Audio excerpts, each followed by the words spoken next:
All right.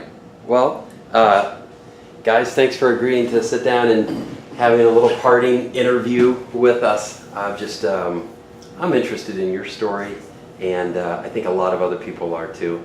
And what I know about it so far is just really super cool, and I think inspiring. And I think you're leaving a legacy of inspiration behind you in your wake as you leave. So, I guess tell us just first a little bit about maybe how the two of you connected and met, because Jon, I think most people know you're sub 220 marathoner. How many times? 2? 3. 3. I'm so sorry for that. How could you? Yeah, good. The interview's over. And Sydney, you just ran a 2:32 marathon. Both of you are ranked in the top, like some of the fastest times in the country so far. Sydney, you're 12th fastest woman's time in the country. Yes, for this cycle, this Olympic cycle. She's actually 5th for the year. Whoa. And then I'm like 6th or 7th for the year. Unreal. Yeah. That's super cool. So Sydney can explain how we met. Yeah, tell us the story, because you tell us the story of how you met, because it's really, I think it's interesting, and it's a little indicative of who you guys are as people too. And I think that love brings people together, the right people together, in the most interesting of ways. So go ahead and share that with us. So I started running again about around the new year last year, and I was just kind of like, I started showing up to the Fitness pub runs they were at the Red Door at the time, and I was just kind of just trying to find something outside of work and teaching. I had kind of gotten my feet, I was like comfortable teaching, and I needed running again. I needed it in my life, and I started showing up to those pub runs, and I added miles, and then I started showing up to the Mitchell's runs again, and before I knew it, I was kind of doing 30, 45, 40 miles a week, and I signed up for a half marathon, and I did, I won it, and I was like, oh, this is really cool, like I want to do another one. So I bit the bullet and signed up for Disney, the Dark Side half marathon. And I just kind of kept running, continued to meet with the groups, and I was still running about 40 miles a week at that time. And I went to Disney and I won that race. And that next weekend, I think I went out to run in Tampa with the Florida Roadrunners group. St. Pete. In St. Pete with the Florida Roadrunners group. And I was mentioning that they were like, you're pretty fast, you might. They're like, who do you train with out there in Lakeland? And I was like, I really don't have anyone to do long runs with. And the guys go, have you heard of that guy Jon Mott? I'm pretty sure he lives in your area. And I was like, that guy. No. And not only had I not heard of him, I was like certain that he was not a member of the Lakeland Runners Club. They're like, you should look him up. He's like that guy who wins Gasparilla every year. And I'm like, I feel like I would have heard about him if he lived anywhere near me. So that was kind of the end of that. And I went home and I immediately looked him up. And sure enough, like when you search Jon Mott, it's just pictures of him winning Gasparilla, basically. And I was like, oh my gosh. And then I saw the time, and I had never even heard of someone running that fast before. I mean, I was very new into the distance, anything beyond a 5K, I really didn't know. And so I thought my hour 20 was really impressive, and I saw he had run an hour and 5 minutes, and I was like, this is insane. Like, this guy is insanely fast. So I found him on Facebook, and I messaged him and asked if he'd want to do a long run with me that weekend.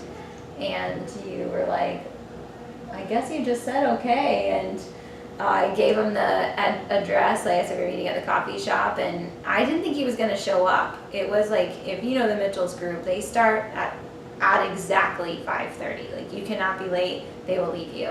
It was 5:30, and they were like, we're leaving. And I was like, no, Jon Mott's coming. I promise he's coming. And everybody had heard of him. I didn't understand, like, what a big deal he kind of was. And so I convinced them to, like, wait just a little bit longer. And he, like, pulled in and joined us for that run. And we kind of talked. And I have to admit, I kind of showboated a bit. I, like, ran ahead of him. pretty much the whole run, and was just kind of like pushing the pace, I guess, to kind of show that I could run, I could hang if you wanted to run with us. And we ran every day. Then I dropped her. No. But after that run, I was like, do you want to meet tomorrow to run? And he said, okay, what time? And we've run every day together since then, with the exception of when he went to run Grandma's and I went to Colorado. That was like the only time we had separated. From that day, we ran every day. Wow, that's cool. Yeah. It's like, That's cool. Now, Jon, is it true that that knowing her Disney half marathon time and performance was central and key to you actually showing up that morning and running at Mitchell's with her? Yeah, honestly, I knew the name Sydney Devore, but as on Facebook, she had it as Sydney Tyler. So I had no idea who she was until I found out her last name was Devore, and then I knew it from high school being in Polk County. So that was probably where I've known her name, and I've seen it at races before. And then I did see on Facebook about the dark side, how she won. So, and then also when meeting her and seeing what her training was, and then she was pretty much running 40, 50 miles a week of easy miles. So just to do that. So you all are very plan focused and diligently adherence to the plan. Tell me how you plan your training, your life, your goals. I'd say we wanted to do a race together, but we were looking for prize money races, but we wanted something we would also have fun with. So we found the Detroit Marathon, which is in October. So we knew it wasn't going to be the easiest, fastest course, but they had great prize money, and it was a great opportunity for us. So that was our goal race, but we were still, this was still mid to late June, so we still had 3-4 months to it. And then while Sydney was in Colorado, she got injured. So there was a good 8-week span where she wasn't running, so we weren't sure what was going to happen. So as Detroit approached, she had like 2 weeks of training, and I was in peak form for the marathon. I probably trained a little too much that cycle. So, but that was a very successful race for me, and even for her, considering her situation. And remind us how you finished at Detroit. I got You won. third. He won. Yeah. He won the Detroit Marathon. I got third place in the half marathon. But I was still just testing my leg out and seeing if if it could take that kind of running. But he was in great shape. That was a really good cycle for him. Yeah. But the training side, Jon writes my training. We basically, once you pick a goal race, you work backwards from there. And so as soon as we picked Detroit, he wrote my training. Unfortunately, I got injured and I had to cross out many weeks of that training plan. But we just picked it right back up from when I came back. And then even we decided, we planned so far ahead that she had Pittsburgh decided, pretty much. That's in October, right after Detroit. So this was 6 months ahead, whatever it is. Yeah. And we had Gasparilla we were going to do before then. So for me, I've been doing my own training for 3-4 years, and it was just, felt like, it works, but it was just, for doing it for so long, it wasn't working for me. At least that's how I felt mentally. So I actually got a coach for myself, but at the same time, I was continuing to train Sydney. So I gave her training, and I had my coach, Bill Vamos, and then our focus was Gasparilla, and then our spring marathons. So I feel like everyone needs a coach. Yeah. Almost no matter whether it's in running, in life. even if it's We not, all benefit from that third party. yeah, and even if perspective. it's not for training, like the guy you met, Tim Russell, last night, Yeah. my high school coach, he wants to train us, but I know that my training would be better, even though he knows what he's doing. He's had a lot of success, but where his role is that he's a mentor, he's the motivation side, and that coach's role without actually doing the training, especially for Sydney. So he really relates with Sydney a lot. I met him at Detroit because he had flown out to see Jon race, and I was like, Jon, I'm gonna ask him to coach me. And Jon was like, he's a 5K coach. He can't coach you. I'm going to coach you.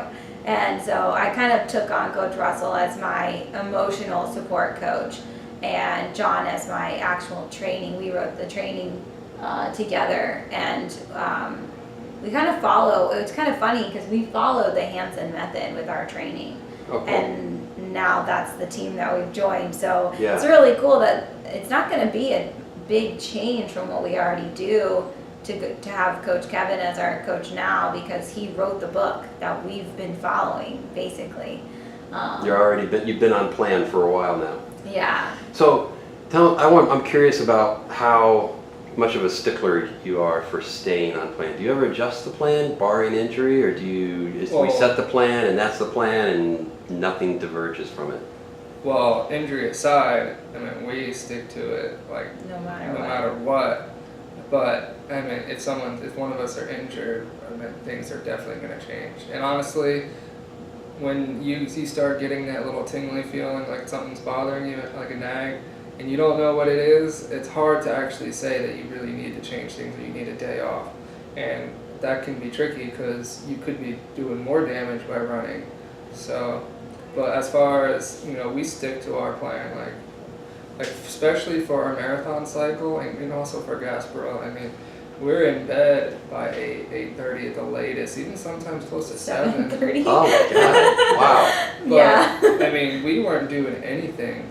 I mean, I'd get off work here, we'd come home, eat dinner, and we were in bed, and we're up because she was teaching, we were up at 4 a.m. to get our run done before she was out the door at 7. Mhm. So, and then for me, because I was running more mileage, I would have to double before I came into work. So I only had about 2-3 hours before I do my next run. So I know. I remember being out changing water coolers frequently, and here comes John. you were seeing me on my Here comes second John run. again. Yeah. That was my second run of the day. At 7:30 or 8 a.m. in the morning. Oh, Sometimes. That's why everyone in town would say, "Oh, that's John. Like he runs all over." Like, because when we run together, it was before everyone else was awake. So it's like everyone thought that they're like, "Oh, we see John Mott running everywhere." Like, well, you'd have to get up at 5 a.m. to see me running, to see us together. I don't think there was a point where I thought my training was fatiguing me. It was too much. It was because I hadn't seen the sun in so long, because Wow. all of our running was so early. It took one day of just running in the afternoon, and I felt a complete switch, like total change, all that fatigue gone. It was like just a vitamin D deficiency from running at 4 a.m. every day. It's crazy. It's incredible. Well, what would you say is I think one of the things that I know about John is that, John, you're like a master of the negative split, and you also are a master of taking your days off when you need to take days off and getting your rest in when you need your rest. So is it easier? Is it harder to rein back and ease off, or push to the degree that you need to go? for me personally, I'd say on that aspect, we're probably on different sides there. But I like to be conservative, especially on during my break or even during races, like at the Olympic trials in LA. I mean, I put myself in last place just because it was 80 plus degrees. So, but even say if we had a race coming up in perfect conditions, I would still be scared to really go after it, even though everything's perfect. As in with Sydney in that example, she would go after it. So, but what do you got there? Harder for you Yeah, to rein the I'd horses say- in? Harder for Sydney to rein the horses in? Yeah, that's he's really good about taking his easy days easy, running. He's definitely the more conservative person. He's conservative with goals. I know that I set big goals, and he won't tell me a goal is too big for me, but I know what he thinks, and he'll be like, why don't you just let's set the goal here, and I'm like, no, I can do this. I'm the big I'm much more aggressive, and in workouts that's true too, and even easy runs. I mean, when we first started running together, he's like, you're running too hard. You're running hard every day. Like, Yeah. you need to recover. So he's always the one pulling me back, saying, wait, stop, like, slow down. Like, he's the master of putting that arm out and, like, saying, like, stop, like, you need to slow down, because I will run myself to the ground, and he's much more experienced. I remember smarter. seeing the two of you running around Lake Hunter one morning, and you were leading John around the corner, and I saw John at work later in the morning, and I said, John, you had a pretty fast, you guys were hauling, you had a pretty fast workout this morning. He's like, actually, it was supposed to be an easy day. In fact, we got into a bit of a dispute yesterday, because it was supposed to be an easy run, and I got frustrated and I just took off and, like, pushed the pace, and so he was mad for a few hours at me for that, because it was like, he takes it seriously. Recovery has a purpose, and to him, he sees the big picture, and he's the planner. He writes the plan, so he really, every day has a purpose, and if the purpose is to recover, that's what he wants me to do. It doesn't matter if you feel good or you want to take it faster, like, you need to make your recovery days your recovery. And I'm more of an emotional runner. I go out and I run based on whatever I feel. Like, I can get talking and get excited, and before I know it, I've just, like, cut a minute off my pace. Like, we started at 7 minutes, now we're running 6:20 pace, because I've just gotten, like, emotionally, like, hyped up, and he'll just be like, what are you doing? I think you're a reflection of the way most people approach running and do it, and that discipline to hold back, probably what makes the two of you a really good team. It's probably why I haven't been injured since you started training me. That's a pretty good feather in the cap there, John. With the exception of when I tripped and fell. Like, I haven't been injured from an overuse injury or any of that since you started training me. Wow. But I did have that hurricane debris debacle where I tripped over that Oh, wall. I heard about that. But that was an acute injury. That wasn't because of training. That was just me tripping. Happens to all of us. Clumsy. Well, I don't know. Maybe it doesn't happen to John. Have you ever tripped on a run, John? You Never fallen while you were like running? Years overdue. Oh, man. Yeah. Okay, knock on wood. It won't I happen. fall all the time. I think I've fallen He fell like 20 minutes before the Houston half marathon. like sliced my knee open, blood running down my leg in the warm up for the Houston half marathon. Holy cow. I'm like the queen of falling. I fell and ate it 2 days before Pittsburgh. We were out. I went. Well, maybe some of us are just fallers and some of us aren't. But for those of us who are fallers, it's hugely embarrassing when it happens. It's like, how did that piece of that concrete just like rose up and tripped me? Yes. Right? Yeah. I slipped on like I don't know, sludge in Pittsburgh and went flying, and Jon had to like steeple over me to not kill me, because like usual I was two-stepping and running in front of him. She's always a half step in front of you or so? Yeah. Just if I do it, then she has to match it and go faster, and it would literally. It's a self-fueling cycle. Yeah. So. Today we did good though. He paced me for my workout today, and the first time he paced me it didn't go well, and now he's mastered it. He's really good at. So when you pace Sydney, you actually stay just a little behind her. It's literally like, I'm trying to stay side by side, but it's literally just a touch back to where she just can feel that edge, but she's also knowing that I'm right there. That's Because if he were even a step ahead, yeah. then I would overdo it, and I wouldn't be able to finish the workout. I would run myself to like exhaustion before finishing it, and he's the master at negative splitting, like you said. And I mean, when we met, I was a horrible racer. I'd always go out hard and fade like so many do, and through the workouts that he designed, we were able to master that, starting out comfortable and building. And I learned, I mean, you race the way you work out, and if you don't negative split your workouts, you're not going to negative split your races. And so that was a big part of my training plan leading up to Gasparilla and then leading into Pittsburgh, was making sure I could negative split. And I almost ran my 10K PR for the last 10K of my marathon, so it definitely worked. It was perfect. It was a perfect training cycle. Must have been her coach. Yeah. Must have been. Well, So the plan, so I get the picture that the plan is everything. How singular in focus is the plan? Do you have multiple goals staggered throughout? I had 2 goals set for my marathon, but the main goal was just to get to the Olympic trials. It's always the one, like, no, he's not talking about 2 goals within one race. He's talking about within one plan. Like, we have what you call A races and B races and even C races.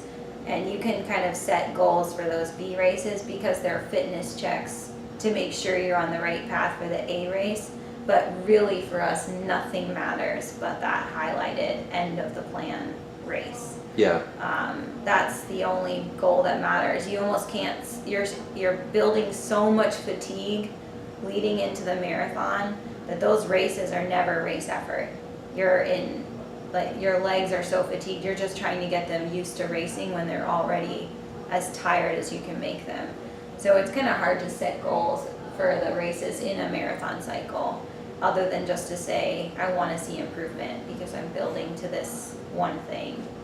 But it's just, the marathon is highlighted and that's the only thing that matters. But to your one race, so you have multiple levels of goals on the way to one singular goal. But at your singular goal race, you said you had two things you wanted to achieve.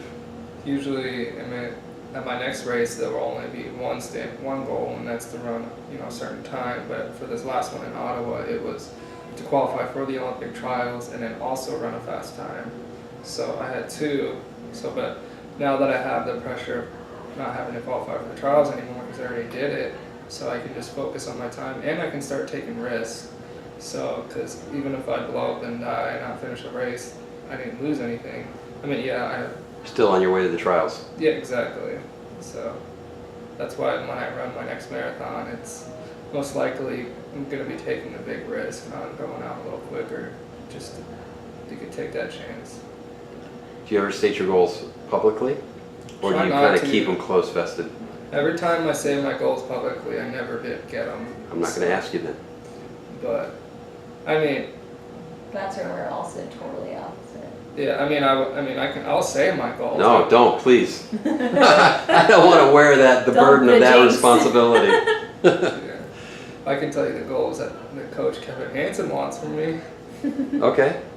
So he wants me sub 2:15 for the marathon. He wants me a 14:10 for 5K. He wants me like 29 mid for 10K, and he wants me at 104 for the half. Excellent. So. Excellent. What do you think getting up there to the team and being around other people of your caliber, what do you think the biggest positive addition of that is going to be? I think just having guys that are going to be like us around and that at our level to train with, and they can relate and we can relate to them, like, going to some people who have a bad workout and that they just shake it off, but we really take that serious. Like, if we have a bad workout, that pretty much ruins our day.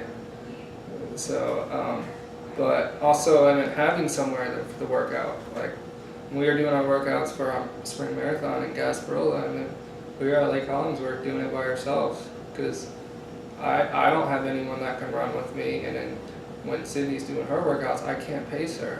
Long runs. He has to recover. He's on his recovery days. Yeah.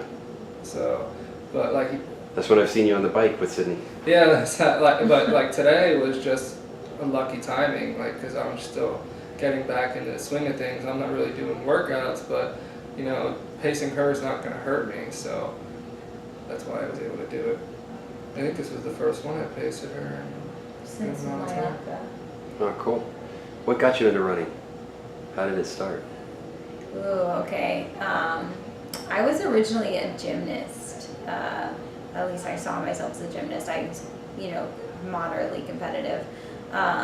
And when I got to high school, my guidance counselor, I wanted to go to Harvard. I was one of those type A, I'm going to go to Harvard because that's the best school and that's where I'm going to go. And my guidance counselor was like, well, you're never going to get into a top tier school unless you're in a college, like a high school sport. You need more extracurricular activities. And I was like, but I already do gymnastics. And they're like, that's not recognized. It needs to be one of the, like a sport here at the school.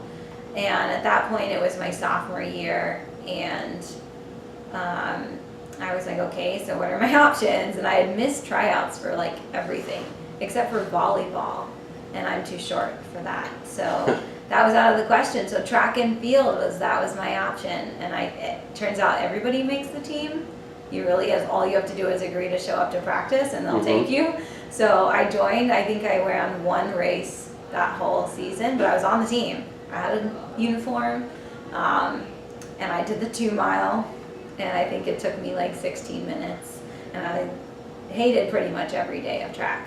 But then the Mayfair 5K came, and my next door neighbor was going to run it, and he said, come run this 5K, and I was like, how far is that? And he said 3 miles. I was like, I can't even do 2 miles. He was like, you can stop and walk. It's not like in track, you know. So I agreed to do it, and I ran the whole thing without stopping. I did in 24 minutes, and Coach Marsh, who was the cross-country coach at the time, saw me run that race, and she said, oh, we want you on the cross-country team. Awesome. And I was like, well, what do I have to do? And she said, just run 3 miles a day every day this summer, and you'll make the team.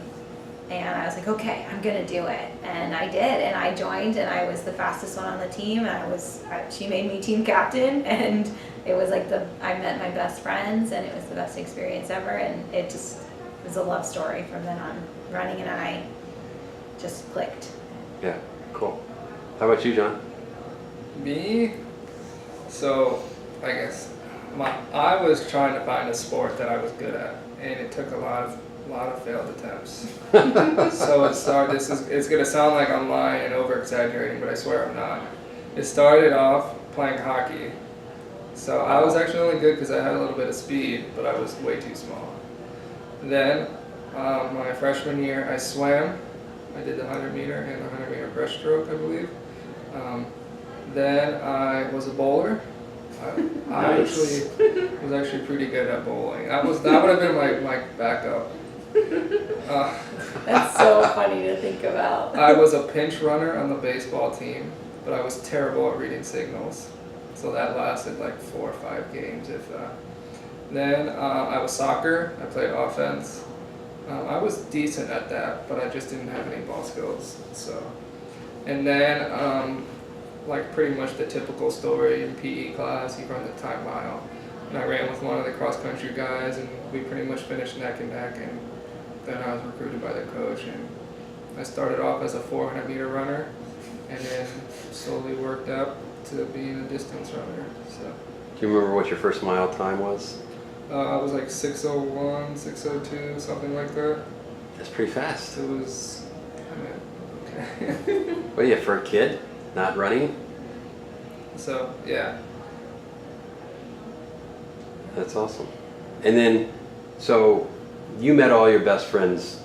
There was a big social component to that too, for you. For you, John, is just that you were good at it, or?